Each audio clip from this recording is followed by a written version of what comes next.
welcome. You're watching Statecraft with me, Geeta Mohan. What happens when Europe quietly begins rolling back its own sanctions on Russia as energy prices spiral after the Strait of Hormuz disruption? Meanwhile, India prepares to host America's top diplomat for a Quad meeting that some in diplomatic circles say may already have been politically diluted before it even begins. Tonight, two stories that expose how fast strategic certainty is giving way to real-world pressure. UK and European policy shifts are allowing Russian-linked fuel back into markets as energy costs surge and political resolve is tested. Then in New Delhi, Marco Rubio's visit raises a sharper question. Is the Quad being reshaped quietly, away from the spotlight and on very different terms than originally imagined? All that and more, but first up, the headlines. Days after Chinese President Xi Jinping warned US President Donald Trump over Taiwan and said it was the most important issue in China-US relations, Trump told reporters that he will speak to Taiwanese President Lai Ching-te. This would be an unprecedented move since the US and Taiwanese presidents have not spoken directly since 1979. In an attempt to exert maximum pressure on Cuba, U.S. federal prosecutors announced criminal charges against former Cuban President Raul Castro in the 1996 downing of civilian planes. The indictment accuses Castro of ordering the shoot-down of two small planes operated by the exile group Brothers to the Rescue. Castro, who turns 95 next month, was Cuba's defense minister at the time. A Paris appeals court found Airbus and Air France guilty of corporate manslaughter over the 2009 Rio-Paris plane crash that killed 228 passengers and crew in France's worst air disaster. The verdict is the latest milestone in a legal marathon involving two of France's most emblematic companies and relatives of the mainly French, Brazilian and German victims. A UK radio station has apologized to Britain's King Charles III and its listeners after accidentally and incorrectly announcing the death of the monarch. Established in 1964, Radio Caroline broadcasts in multiple countries, including Belgium and the Netherlands, and is available online worldwide. A day after US President Donald Trump, during an annual congressional picnic event, said the war with Iran would end very quickly and the Iranians wanted to make a deal really badly, Pakistan Interior Minister Mohsin Naqvi met with Iran's Foreign Minister Abbas Araghchi in Tehran. Pakistan has been the prime mediator between Washington and Tehran has said it was reviewing Washington's latest responses as President Donald Trump suggested he could wait a few days for the right answers from Tehran.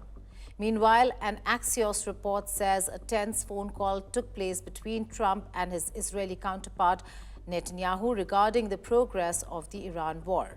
Prime Minister Benjamin Netanyahu has been advocating for a more aggressive approach towards Iran since the start of the war, but Trump has preferred a diplomatic one, halting further attacks since the announcement of the ceasefire. Earlier too, both the leaders differed in terms of war strategy. Israel had allegedly attacked the South Fars oil field in Iran without taking the US into confidence. The US military boarded an Iranian-flagged oil tanker in the Gulf of Oman that was suspected of trying to violate the American blockade.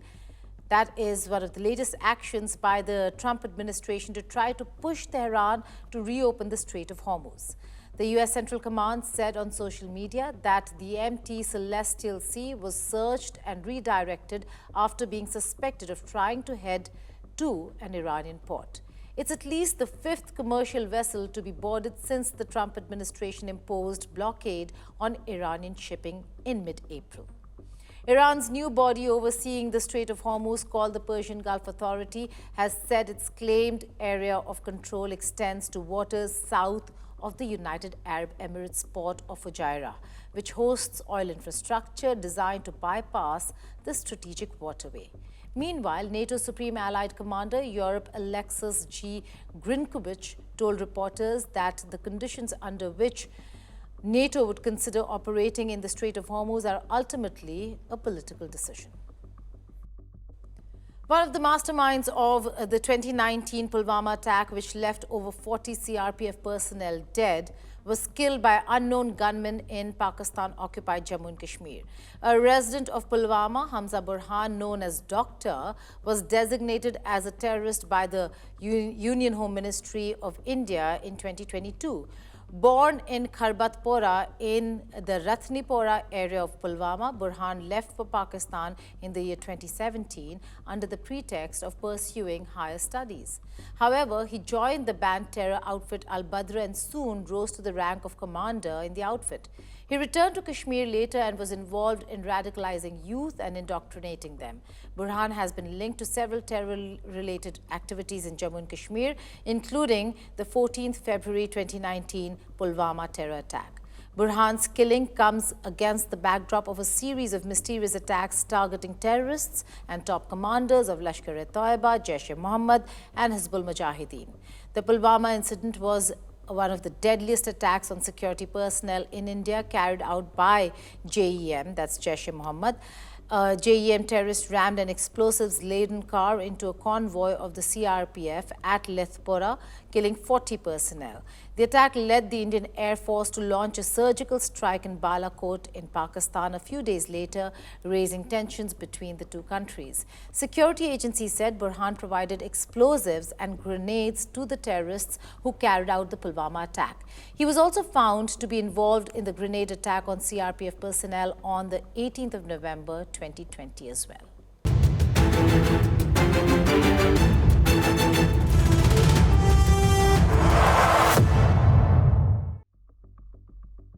The UK spent 2 years chest-thumping about starving Russia's war machine. Toughest sanctions in the world, unwavering commitment, big words, great speeches. Then quietly it slipped out a license allowing Russian oil refined in India and Turkey to flow right back into UK markets. No press conference, no big announcement, just a document buried on a government website. Across Europe, countries that once swore off Russian energy suddenly got very interested in keeping an old Soviet pipeline alive. Jet fuel prices doubled, diesel costs soared, and the moral high ground, it got extremely expensive, extremely fast. So did Putin, without firing a single shot westward, just win a round he had no business winning? Why did the UK suddenly allow Russian-linked fuel back? Because prices went insane. Before the US-Iran war and the closure of the Strait of Hormuz, jet fuel traded at around $800 per ton in Europe. By April, it touched $1,800. Airlines cancelled flights, budgets exploded. The original plan, announced in October last year, was to ban all oil products made from Russian crude, even if refined in India or Turkey first. Then prices doubled, and the government issued what it called a phase-in. That is a very polished way of saying they blinked. So has the closure of the Strait of Hormuz forced Europe into a brutal energy reality check? Absolutely. A large portion of Europe's jet fuel moved through that waterway or was affected because prices inflated. When it shut, the shock hit immediately. Europe's real problem was not just what it directly imported through Hormuz, its price transmission. When Gulf flows stopped, Asian buyers bid up global crude, and European refineries pay the difference. Think of it as a traffic jam on one road that backs up every single road in the city. The EU released emergency oil stocks, coordinated demand reduction signals, and publicly warned that high energy prices had no quick end in sight. The reality check? Europe diversified a lot since 2022, just not enough. And the gaps showed up the moment the Gulf went dark. Did cheap Russian pipeline oil just become politically irresistible again for parts of Europe? For some countries, yes, and they made no secret of it. Hungary and Slovakia never fully left the Russian oil orbit. With global prices surging from the Hormuz closure, cheap pipeline-delivered Russian crude suddenly looked like the only bargain on a very expensive menu. It is like swearing off junk food and then someone puts a cheeseburger in front of you during a famine. The diet ends fast. Why did Hungary and Slovakia fight so hard to keep the Druzhba pipeline alive? Because their refineries were literally built for Russian-grade crude. Switching to alternatives takes years, not weeks. Hungary's Orban blocked a €90 billion EU loan to Ukraine until the Druzhba pipeline restarted. Slovakia backed him. Their argument, We cannot afford expensive spot market oil when a pipeline delivers cheaper Russian crude straight to our refineries. Then Orban lost Hungary's April election. Peter Magyar won. The pipeline restarted almost immediately and the EU loan for Ukraine passed the same morning. One election flipped the entire equation overnight. Why do pipeline sanctions get treated differently from seaborne Russian oil sanctions? Because cutting off a landlocked refinery overnight is a completely different beast from banning tankers at sea. The EU banned seaborne Russian crude, the 70 to 85% that arrived by ship, which did the bulk of damage to Russia's revenues. Pipeline oil concentrated in Central Europe got a temporary carve-out because those countries had no immediate alternative route. Shut the pipeline without a backup plan and refineries across Hungary, Slovakia and the Czech Republic go dark. That is a political crisis no one in Brussels wanted to own. Did Putin just gain unexpected leverage from the US-Iran war? Yes. And here is the brutal part. He did not have to do anything. The US-Iran war closed Hormuz. Prices spiked. The UK eased sanctions. Hungary and Slovakia demanded pipeline flows. The Druzhba restarted.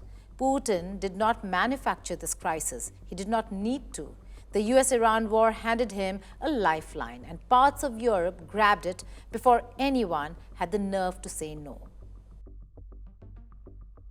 Pakistan spent weeks telling the world its Chinese-made JF-17 Thunder had humiliated India, even claiming it struck the S-400 air defense system. But the same jet has now crashed during a routine training mission near Kamara beside its factory, exposing a widening gap between claim and capability. So what does this reveal about Pakistan's air power narrative? Here is a report.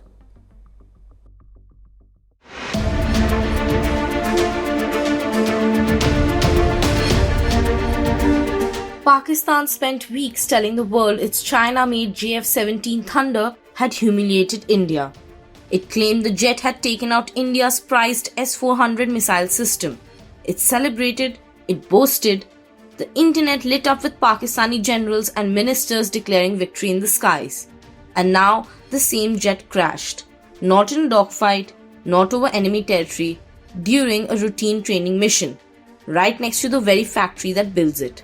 A Pakistan Air Force JF-17 Thunder went down near the Pakistan Aeronautical Complex in Kamra, the very complex that co-produces this jet. Since its induction into the PAF in 2007, the JF-17 has seen a slew of crashes, and the aircraft has been grounded multiple times due to issues including cracks in guide vanes, exhaust nozzles, and flame stabilizers.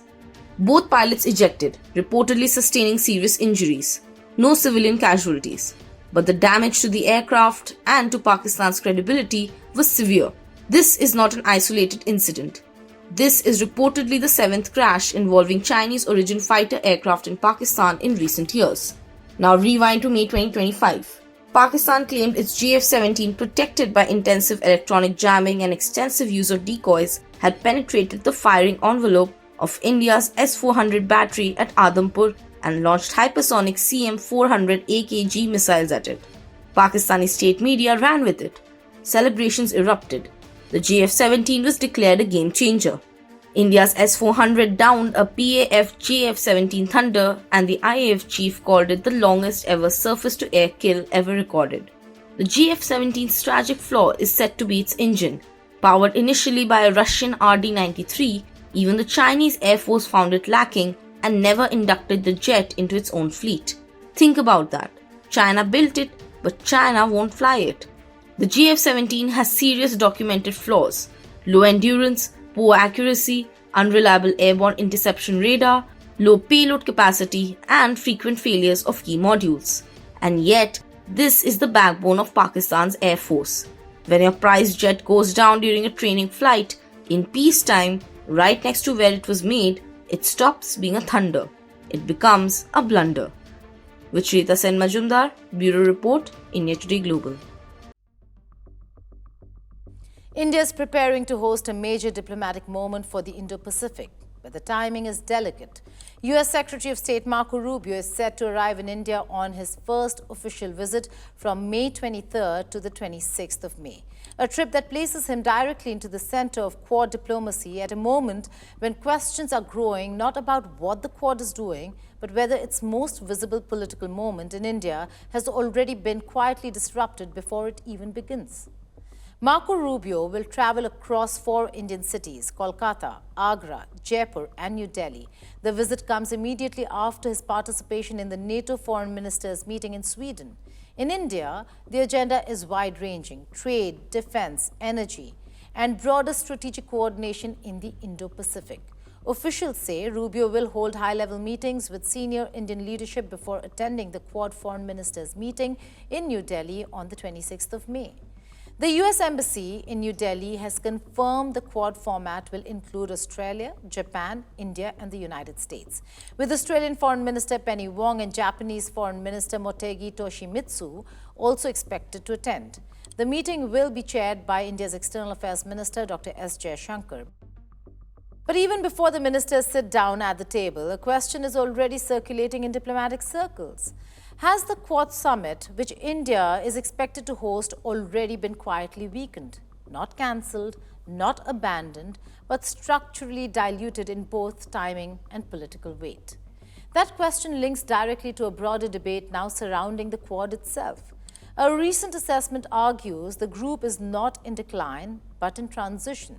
The 2025 summit did not take place. High-level optics have reduced, and public attention has faded. But beneath that surface, coordination has continued. The Quad today is increasingly described less as a summit-driven alliance and more as a coordination platform, a mechanism for aligning policies rather than announcing breakthroughs.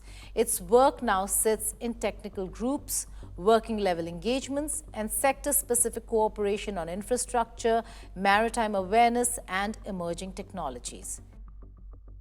And that shift changes how we read its visibility, because what looks like slowdown at the political level may actually be a relocation of activity into quieter channels. Away from the summit stagecraft, into institutional plumbing. India brings strategic autonomy and global south outreach. Japan brings institutional consistency and economic depth. Australia anchors Pacific maritime reach. And the United States provides scale and strategic weight. The asymmetry is not accidental, it is structural. But structural does not always mean stable, and this is where the timing of India's Quad moment becomes more complicated. Because the question is no longer just what the Quad is doing, it is what kind of political environment it is doing it in. One of the underlying tensions is visibility. The Quad's most ambitious phase was defined by summit diplomacy, vaccine partnerships, infrastructure announcements, and high-profile coordination. The grouping now is judged less by announcements and more by continuity. And continuity is harder to broadcast. A December 2025 Indo-Pacific logistics exercise is often cited in diplomatic circles as a quieter example of that shift. Focused on disaster response coordination and shared operational capability, it received little public attention, but it reflects the direction of travel, from optics to operations. Which brings us back to New Delhi, because the India-hosted Quad foreign ministers meeting is still on the calendar. But it is also arriving at a moment when Quad itself is no longer trying to be seen everywhere, all at once. And that raises a different kind of question, not whether the meeting happens, but what political weight it actually carries when it does. There is also a second layer of uncertainty, the so-called missing summit effect. 2025 Quad Leaders Summit in India did not take place, and that absence has created a perception gap. In geopolitics, optics often become narrative, and narrative often becomes expectation. So when a major Quad moment returns to India in 2026 in a downgraded ministerial format rather than a leadership summit, which could happen late in the year, but it inevitably invites comparison, not just with what is happening, but what did not happen. And that is where the word jinxed begins to circulate in diplomatic commentary, not as literal claim, but as shorthand for something more structural. The Quad's biggest India moment may have lost its original political momentum before it even fully arrived. But there is a counterpoint, and it is important. The Quad has survived leadership changes in Washington. It has survived friction among members, most notably Trump's tariff war against India, and it has survived repeated predictions of collapse. Its real evolution has been institutional, not theatrical. So as Marco Rubio arrives in India for his first visit and Quad ministers prepare to meet in New Delhi, the real story may not be whether Quad is rising or falling. It may be something more uncomfortable for political optics, that it is no longer designed to be watched in one place, at one moment, on one stage. Instead, it is dispersed, quiet and operational, which makes it harder to measure but also harder to dismiss. And in that sense, the Quad is not disappearing from India's diplomatic calendar. It is simply changing how it appears on it. That's all in this edition of Statecraft. But before I go, we leave you with another interesting story. This is from India, a Gen Z viral moment with a twist. How one controversial comment turned into a viral protest after remarks linked to Chief Justice of India, Surya Kant, allegedly compared certain unemployed youth and activists to cockroaches. Youth across the internet have rallied together and made Cockroach Janata Party. A group of young volunteers in Delhi dressed as giant cockroaches, complete with antenna headbands, gathered at Kalindi Kunj Ghat and began cleaning garbage along the polluted Yamuna riverbank. The message was hard to miss. The so-called cockroaches were the ones actually cleaning the city. Take a look at the visuals, enjoy, goodbye and take care. Hey, hey, hey, hey, hey.